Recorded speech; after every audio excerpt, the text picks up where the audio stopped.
Did you know? Forgotten Ancient was the very first You Make the Card design. The event took place from January 2002 to December 2002, and its goal was to have the Magic community design their very own card. Within that time frame, Magic designer Mark Rosewater gave the community 24 steps in creating their card. Each step had a poll in which the audience would cast a vote on what attribute the card would have. The first step started with the basics, like color and card type, while the later steps involved the artwork. The final result was a humanoid elemental capable of enhancing any creature's power and toughness. Forgotten Ancient was printed in the final set of Onslaught block, Scourge, in May 2003. It was well received among casual players, but never quite succeeded in competitive play. One of the most iconic creatures in Magic's history is Ball Lightning. Printed in the dark, Ball Lightning made an immediate impact in competitive and casual Magic. One of the first breakout decks to feature 4 copies of the Elemental was Dead Guy Red. Designed by David Price, also known as the King of Beatdown, Dead Guy Red was one of the fastest, most consistent aggro decks of its time. However, Ball Lightning stopped receiving a reprint after 5th edition. During its absence, Wizards of the Coast printed cards similar to Ball Lightning, like Blistering Firecat in Onslaught, and an alternate green version called Groundbreaker in Planar Chaos. But neither of those cards made the same impact that Ball Lightning did during its heyday. When Ball Lightning returned in Magic Core Set 2010, it saw moderate success alongside another iconic red card, Lightning Bolt. Only receiving 1 reprint from the annual core sets, both Lightning Bolt and Ball Lightning never saw play in Standard again. In 2012, Ravnica block returned, and Gatecrashed introduced a new functional reprint of the Lightning Fast Elemental. This time, the Boros Guild had their own version of Ball Lightning in the form of Spark Trooper.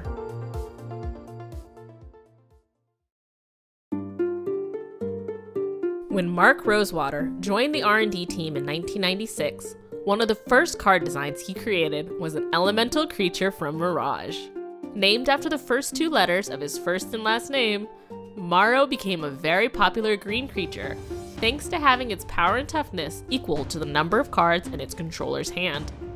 In Weatherlight, the final set of Mirage block, Imperial Armor extended this unique ability to white. Because this card was an enchant creature, it turned out to be more effective thanks to it being able to give any creature it attaches to +X equal to the number of cards in its controller's hand. Several years later in Urza's Legacy, Multani Maro Sorcerer was printed. This legendary elemental became a favorite among many casual players because its power and toughness are equal to the number of cards in all players' hands, and it had protection built in with Shroud. This was a great creature for multiplayer games, and it's even played today in Commander. The name Maro Sorcerer was included as a reference to the original Maro creature from Mirage, but the name goes beyond that in Magic's lore. In the multiverse, Maro Sorcerers are known as elemental manifestations of the land, brought about by strong magic or nature's own will. In the plane Dominaria, it is believed that every wood has a spirit or avatar. For the forests of Yavimaya, that avatar was Multani. A few years later, another Maro Sorcerer was printed in Invasion, Molimo. Instead of cards in hand, it counted the number of lands you controlled. It also came with Trample. Even though Molimo would often come into play as a 7/7 Trampler, it never saw competitive play. However, because of its flavor and grow mechanic, Molimo does see play in casual formats, like Commander. Since 1994, Titania has been featured on the names, flavor text, and artwork of several cards. But it wasn't until 2014 that Titania finally received her very own Magic card.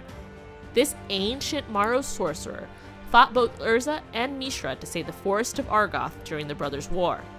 Unfortunately, her efforts were futile.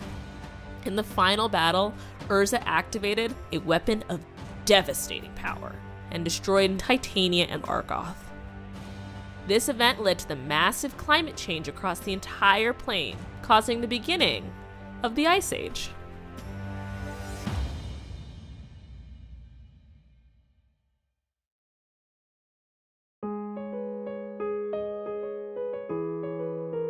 Dubbed the best fatty ever printed by old-time pro player and former Magic writer Jamie Wakefield, Verdant Force became one of the game's best green creatures in Magic's early years.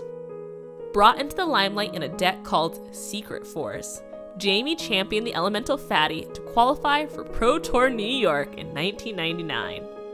Secret Force caught the attention of many players worldwide, giving the behemoth a much bigger spotlight. For years, Verdant Force was the best green creature any player could summon. But as the years passed, the best fatty ever printed was slowly losing its title.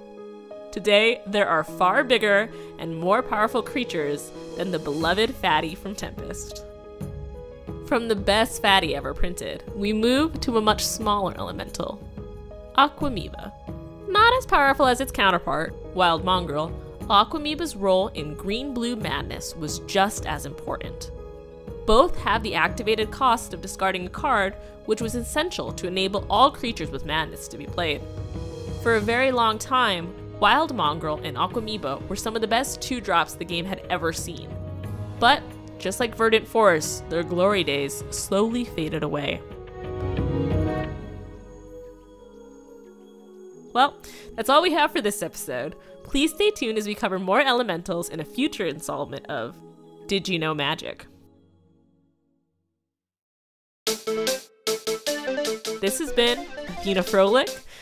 You can check me out on Twitter at _Elantris_, on Twitch at Elantris, or my YouTube channel, youtube.com/Elantris.